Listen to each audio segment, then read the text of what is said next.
Good morning, students. Ranthambore children academy senior secondary school की online कक्षाओं में आपका स्वागत है। हम कक्षा 10 विषय सामाजिक विज्ञान, जिसमें अध्याय 3 देखिए अध्याय 2 तक हमारा कंप्लीट हो चुका है। आज अध्याय 3 की शुरुआत हम करने जा रहे हैं, जिसका नाम है अंग्रेजी साम्राज्य का प्रतिकार एवं संघर्ष। देखिए इसमें जो ये अध्याय है, इसमें हम अंग्रेजी शासन यानी जो अंग्रेजों ने हम पर शासन किया लगभग 200 वर्षों तक हम मानते हैं। देखिए अंग्रेजों का जो मूल उद्देश्य था प्रारंभ में, अगर हम प्रारंभ में कहें कि जब ईस्ट इंडिया कंपनी भारत में आई 31 दिसंबर 1600 जब ईस्ट इंडिया कंपनी बनी और जब ये भारत में आई, जिसका मूल उद्देश्य सिर्फ भारत में व्यापार करना था। क्या था? व्यापार करना। लेकिन जब इसको यानी ईस्ट इंडिया कंपनी या अंग्रेजों को जब लगा कि भारत में इनके लिए अथाह संपत्ति है और तो ये भारत में धीरे धीरे अपने शासन या साम्राज्य को बढ़ाने लगे। और हम कह सकते हैं कि 1757 यह वह समय है जब हम कह सकते हैं कि अंग्रेजों का शासन भारत में स्थापित हो गया। 1757 प्लासी का युद्ध हुआ।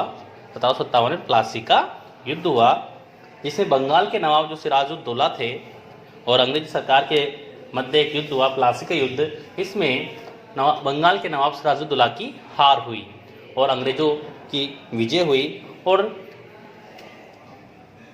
बंगाल की दीवानी यानी बंगाल के जो शासन था अब सीधे अंग्रेजों के हाथों में आ गया। और हम कह सकते हैं कि यहीं से ही अंग्रेजों ने भारत में अधिकार जमाना प्रारंभ कर दिया था। इस प्रकार से हम कह सकते हैं कि भारत में अंग्रेजों का शासन 1757 में प्रत्यक्ष रूप से प्रारंभ हो चुका था। अंग्रेजों ने भारत में लगभग 200 वर्ष तक शासन किया। लगभग 1757 से 1947 1947 में भारत देश आज़ाद हुआ, तो लगभग 190 वर्ष बैठते हैं। इससे 1757 से पहले भी भारत में अंग्रेज थे, तो हम कह सकते हैं कि लगभग 200 वर्षों तक अंग्रेजों ने भारत में शासन किया। देखिए इस लेसन में हम अंग्रेजी शासन के बारे में पढ़ेंगे। अंग्रेजी शासन के विरुद्ध हुए समस्त युद्धों और भारतीय स्वाधीनता संग्राम, भारत का प्रथम स्वाधीनता संग्राम 1857 की क्रांति के बारे में पढ़ेंगे और भारत के स्वाधीनता संग्राम में जितने भी घटनाक्रम हुए हैं उनके बारे में हम विस्तार से अध्ययन करेंगे। तो आज हम प्रारंभ करने जा रहे हैं, इसको थोड़ा सा हम देखते हैं। फिर पश्चिमी देशों ने अपने आर्थिक उद्देश्यों को पूरा करने की दृष्टि से अलग अलग देशों में अपने उपनिवेश बनाए। याद रखिए उपनिवेश, एक वर्ड निकलता है यहाँ पर उपनिवेश। देखिए उपनिवेश क्या होता है? अगर हम राजनीतिक दृष्टि से देखें उपनिवेश की परिभाषा, तो उपनिवेश की परिभाषा बैठती है कि ऐसा देश या राज्य जहां का शासन उस देश के हाथों में न होकर किसी और अन्य देश के हाथों में होता है, यानी कोई और अन्य देश उसका शासन व्यवस्था चलाता है या देखता है, तो वह उस देश का उपनिवेश कहलाता है। और अंग्रेजों ने अपने उपनिवेश पूरे विश्व भर में बना रखे थे और भारत भी अंग्रेजों का एक उपनिवेश बना। देखिए अगर हम सरल भाषा में इसका अर्थ लें, अगर उपनिवेश का सरल भाषा में सीधे तौर पर एक वर्ड में, तो हम कह सकते हैं बाजार। क्या कहेंगे? बाजार मार्केट। यानी अंग्रेजों ने सबसे पहले भारत को एक बाजार ही समझा था। आपको पता होना चाहिए कि अंग्रेज सबसे पहले भारत में व्यापार के उद्देश्य से ही आए थे। उनका प्रथम उद्देश्य क्या था? व्यापार करना, भारत में अपने माल को बेचना, क्योंकि भारत में एक विशाल जनसंख्या थी और अंग्रेज अपने माल को यानी जो तैयार माल था उसको आसानी से खपा सकते थे। लेकिन जब उन्होंने भारत के संसाधनों को देखा, यहाँ पर अचूक संपत्ति को देखा, तो वह भारत के शासन की ओर बढ़ने लगे। तो उपनिवेश क्या होता है? उपनिवेश जब किसी देश पर दूसरे देश का शासन होता है तो वह उसका उपनिवेश या गुलाम भी हम कह सकते हैं वह हो जाता है। तो उपनिवेश बनाए और बाद में अपना साम्राज्य स्थापित किया। अगर आप उपनिवेश को सीधे अर्थ में कहेंगे तो क्या कहेंगे? बाजार भी हम कह सकते हैं। भारत में ब्रिटिश निवेशवाद की शुरुआत छल कपट, अत्याचार व शोषण से हुई। आपको पता होगा कि अंग्रेजों ने डिवाइड एंड रूल यानी फूट डालो राज करो की नीति अपनाई और भारतीय राजाओं को आपस में लड़ाया, और दोनों को जब एक मर जाता है तो दूसरे पर वो आक्रमण करके उसको हरा देते हैं और उसके दोनों राज्यों की टेरिटरी यानी जो क्षेत्र हैं उन पर वो कब्जा कर लेते थे। तो उन्होंने षड्यंत्र, छल कपट आदि समस्त चीजों का यूज किया और सबसे बड़ी नीति फूट डालो राज करो नीति का उन्होंने प्रयोग किया और भारत के अधिकतर क्षेत्रों पर अपना अधिकार जमाया। भारत प्राचीन काल से एक समृद्धशाली देश रहा है। आपको पता होना चाहिए, भारत अगर हम विश्व इतिहास को देखें तो भारत का जो इतिहास अगर आप पढ़ेंगे उसमें तो भारत को सोने की चिड़िया, एक समृद्धशाली देश बनाता है। यानी सोने की चिड़िया से मतलब ये नहीं है कि भारत में सोने की चिड़ियाएं थी, भारत में संपत्ति समृद्धि बहुत ज़्यादा थी। भारत के राजा महाराजा के पास अथाह संपत्ति थी और इस कारण से भारत को सोने की चिड़िया कहते थे। ज्ञान भी बहुत था, भारत विश्व गुरु कहलाता था। लेकिन इसी कारण से भारत की ओर अंग्रेज आकर्षित हुए, मुख्य रूप से संपत्ति को देखकर, संसाधनों को देखकर, समृद्धि को देखकर। अतः विश्व के अन्य देशों के साथ ही अंग्रेजों की भारत पर भी सदैव निगाहें रही। शीघ्र वे व्यापार से शासक बन गए। आप पता होना चाहिए, जब बहादुर शाह जफर ने जब ब्रिटिश इंडिया कंपनी को व्यापार करने की छूट दी तो उनका प्रथम उद्देश्य उन्होंने यही बताया था कि हम भारत में व्यापार करना चाहते हैं। लेकिन धीरे धीरे वो क्या बन बैठे, भारत के शासक बन बैठे। अंग्रेजों के कारण भारत की सामाजिक, आर्थिक व सांस्कृतिक व्यवस्थाओं को आधारभूत क्षति पहुंची। अगर हम देखें तो भारत की समस्त आर्थिक क्रियाकलाप सब नष्ट हो गए, अंग्रेजों ने सब नष्ट कर दिए। अंग्रेजों ने हमारे सूती वस्त्र, जो प्रमुख रूप से बहुत समृद्ध क्षेत्र था उस वक्त, उस समय में भारत का मलमल और सूती वस्त्र विदेशों को हम निर्यात करते थे। वो है हमारा भारत व सूती वस्त्र का जो व्यापार था मुख्य पूर्णतः नष्ट हो गया। अंग्रेजों ने अपने बनाए हुए सूती वस्त्रों को भारत में बेचना स्टार्ट कर दिया और हमारे सूती वस्त्र कारखानों को बंद कर दिया, शिक्षा व्यवस्था को नष्ट कर दिया, जाति सांस्कृतिक व्यवस्थाओं को नष्ट कर दिया। तो अंग्रेजों ने भारत में व्यापार ही नहीं किया, हमारी आर्थिक, सामाजिक, सांस्कृतिक आदि क्षेत्रों को भी नष्ट किया और उनको बहुत नुकसान भी पहुंचाया। देखिए, अब हम चलते हैं 1757। यह वह समय है 1757, मैंने बताया था आपको प्रारंभ में। 1757 प्लासी का युद्ध हुआ था बंगाल के नवाब सिराजुद्दौला और अंग्रेजों के बीच। यहीं से ही अंग्रेजों का शासन भारत में प्रारंभ होता है। तो यहां से स्टार्ट होकर ये हम इसके बारे में अब पढ़ेंगे। 1757 से 1857 भारत का प्रथम स्वाधीनता संग्राम 1857 की क्रांति तक स्वतंत्रता की चेतना के बारे में हम इसमें पढ़ने वाले हैं। फिर आगे फिर और हम देखेंगे।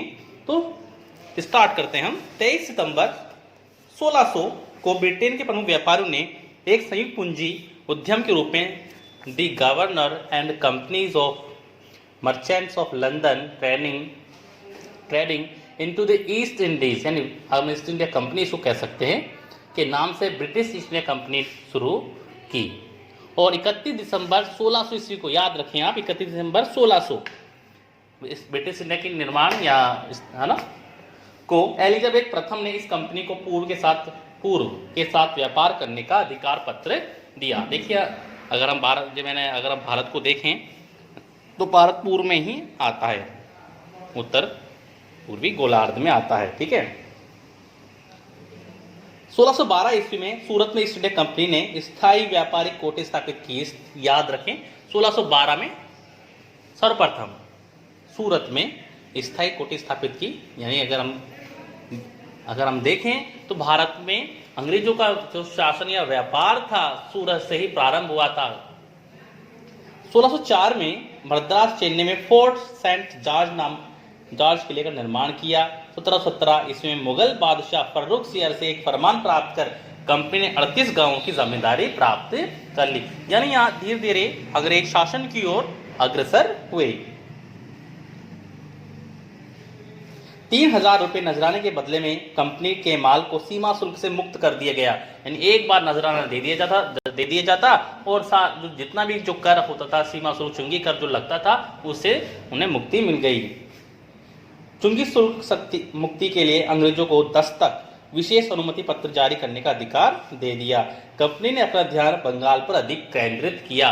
अगर हम कहें बंगाल यानी पश्चिम बंगाल, कोलकाता पर विशेष रूप से, क्योंकि वह उस समय पश्चिम बंगाल यानी कोलकाता जो बंदरगाह था विशेष रूप से व्यापारिक बंदरगाह की श्रेणी में था और वहां से अपने माल को वह आसानी से ला सकता था और आयात और निर्यात आसानी से वह कर सकता था। 1757 में से पूर्व अंग्रेजों ने अन्य यूरोपीय कंपनियों को पराजित कर अपनी सर्वोच्चता स्थापित कर ली। यानी भारत में जो अन्य देश की जो कंपनियां थी, डच कह लें, हम फ्रांस की कह लें, पुर्तगाली अगर हम कह लें, तो सभी को अंग्रेजों ने हराकर भारत में अपना संपूर्ण प्रभुत्व स्थापित कर दिया। मुगलों से फरमान प्राप्त करने के बाद ईस्ट इंडिया कंपनी का बंगाल में हस्तक्षेप बढ़ गया। जब मुगल बादशाह ने जब उनको अधिकार दे दिया तो उनका धीरे धीरे अंग्रेजी सेना या अंग्रेजी हुकूमत या अंग्रेजी कंपनी, ईस्ट इंडिया कंपनी का धीरे धीरे बंगाल में अपना हस्तक्षेप करना उन्होंने प्रारंभ कर दिया। 10 अप्रैल 1756 में बंगाल के नवाब अली वर्दी खां की मृत्यु हो गई। उसका उत्तराधिकारी छोटी पुत्री का पुत्र नवाब सिराजुद्दौला नवाब बना, जबकि पूर्णिया का गवर्नर शौकत जंग भी नवाब बनना चाहता था। अंग्रेजों ने अवसर का लाभ उठाकर, आप पता होना चाहिए अंग्रेजों की एक नीति थी फूट डाउन राज की, तो आपस में दो पक्षों को लड़ाते थे। एक स्वयं उनसे दोनों पक्ष लड़ते थे, एक पक्ष हार कर मर जाता था और एक पक्ष को वो खुद हरा देते थे। इस प्रकार दोनों ही साम्राज्य उनके हो जाते थे। अंग्रेजों ने अवसर का लाभ उठाकर नवाब के विरोधियों को संरक्षण देना प्रारंभ कर दिया। पश्चिम बंगाल के नवाब सिराजुद्दौला को संरक्षण देना के विरोधी जितने भी थे उनको संरक्षण देना उन्होंने प्रारंभ कर दिया। आर्थिक मामलों को लेकर नवाब और अंग्रेजों के मध्य काफी मतभेद हो गए थे, जिसके परिणाम स्वरूप 23 जून 1757 में, याद रखें 23 जून 1757 में युद्ध हुआ था। लेकिन अगर हम तारीख भी देख लें 23 जून, याद रखें 23 जून 1757 में प्लासी का युद्ध हुआ। कौन सा युद्ध हुआ? प्लासी का युद्ध हुआ, जिसमें अंग्रेजों की विजय हुई और नवाब हार गए। यानी जो नवाब सिराजुद्दौला थे वो हार गए और यही भारत के इतिहास में एक युगांतकारी परिवर्तन साबित हुआ। यह युद्ध भारत के लिए युगांतकारी परिवर्तन साबित हुआ। कैसे? क्योंकि भारत में इसी युद्ध से भारत में अंग्रेजों का शासन प्रारंभ हो गया। अंग्रेजों ने बंगाल का नवाब मीर जाफर को बनाया। जब नवाब सिराजुद्दौला हार गया और मर गया तो उसके बाद जो बंगाल का नवाब जो बनाया गया वो मीर जाफर को बनाया गया, जो मुख्य रूप से अंग्रेजों का समर्थक था, जिससे बंगाल में अंग्रेजों की सर्वोच्चता स्थापित हो गई। 1760 में जब मीर जाफर अंग्रेजों की धनापूर्ति नहीं कर सका, मीर जाफर को बंगाल का नवाब शर्त बनाया गया था कि वह एक आर्थिक रूप से अंग्रेजों को मदद करेगा, लेकिन जब वह इसमें असमर्थ हुआ तो अंग्रेजों ने मीर जाफर की जगह मीर कासिम को बंगाल का नवाब बनाया। नवाब बनने के बाद मीर कासिम ने बंगाल में प्रशासनिक पुनर्ग्रहण का प्रयास किया, लेकिन भ्रष्टाचार व ब्रिटिश हस्तक्षेप के कारण उसे सफलता नहीं मिल पाई। आर्थिक मामलों एवं विभिन्न सुविधाओं को लेकर मीर कासिम व अंग्रेजों के मध्य मतभेद बढ़ते गए, जिसके परिणाम स्वरूप 22 अक्टूबर, याद रखें 22 अक्टूबर बक्सर का युद्ध हुआ। 22 अक्टूबर 1764 को एक बक्सर का युद्ध हुआ, जिसमें बंगाल के नवाब की पराजय हुई, मीर कासिम की पराजय हुई और अंग्रेजों की विजय हुई। यह युद्ध भारतीयों के लिए अधिक घातक सिद्ध हुआ। यानी यह युद्ध भारत इतिहास के लिए और भी अधिक घातक सिद्ध हुआ प्लासी के युद्ध की अपेक्षा। इस युद्ध के बाद अंग्रेजों को बंगाल, बिहार और उड़ीसा के दीवानी अधिकार अंग्रेजों को प्राप्त हो गए। दीवानी से मतलब अगर आप कहें तो दीवानी से मतलब शासन व्यवस्था उनके हाथों में आ गई। किन अगर हम अभी वर्तमान के राज्यों के दृष्टि देखें तो बंगाल, पश्चिम बंगाल, बिहार और उड़ीसा जो हमारे प्रमुख क्षेत्र थे लोहा उत्पादन, कोयला उत्पादन में, उन क्षेत्रों पर अंग्रेजों का शासन स्थापित हो गया। इससे भारत के उद्योगों और व्यापारों को भी हानि पहुंची, क्योंकि यह वह क्षेत्र थे जहां पर भारत में कोयला और लोहा अधिक मात्रा में निकाला जाता था और यह बंदरगाह यहाँ से प्रमुख बंदरगाह भी यहाँ मौजूद थे। इस कारण से भारत के व्यापार को अति यानी बहुत क्षति पहुंची। देखिए, अंग्रेजों का मराठा व मैसूर संघर्ष, जब अंग्रेजों का शासन पूर्व में स्थापित हो गया, पूर्व से मतलब है हम दक्षिण पूर्व के जो राज्य थे हमारे वर्तमान में, उनमें स्थापित हो गया, तो अंग्रेजों ने धीरे धीरे अपना शासन को बढ़ाना प्रारंभ कर दिया और अंग्रेजों ने इसके लिए कई युद्ध भी लड़े। यहाँ पर हम आज के लिए हम अंग्रेजों और मराठों का मैसूर से संघर्ष के बारे में पढ़ेंगे और जितने भी युद्ध है उसके बारे में हम अगली कक्षाओं में पढ़ेंगे। आज स्टार्ट करते हैं थोड़ा सा। 18वीं शताब्दी में भारत में मराठा शक्ति एक प्रमुख शक्ति के रूप में स्थापित हो चुकी थी। मराठा महाराष्ट्र, गुजरात आसपास के क्षेत्रों में, कर्नाटक आसपास के क्षेत्रों में मुख्य रूप से मराठा राज्य थे और मराठा यहीं पर शासन करते थे। लेकिन 14 जनवरी 1761 को पानीपत के युद्ध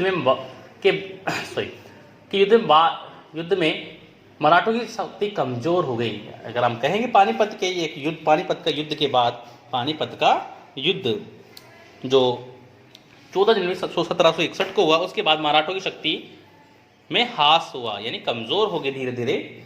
अंग्रेजों को भारत पर अधिकार करने से रोकने वाली चुनौती मराठा ही थे।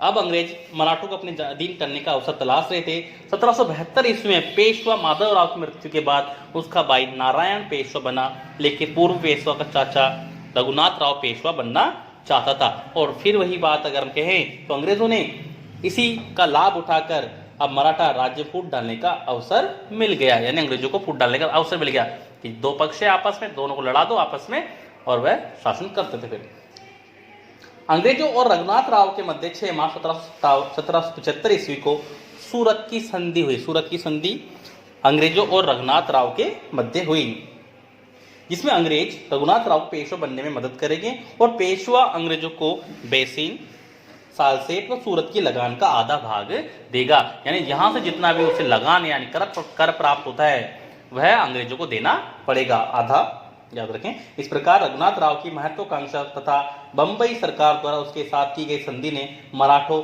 और अंग्रेजों के मध्य संघर्ष को अनिवार्य बना दिया। आज की कक्षा यहीं समाप्त होती है। अगली कक्षा में हम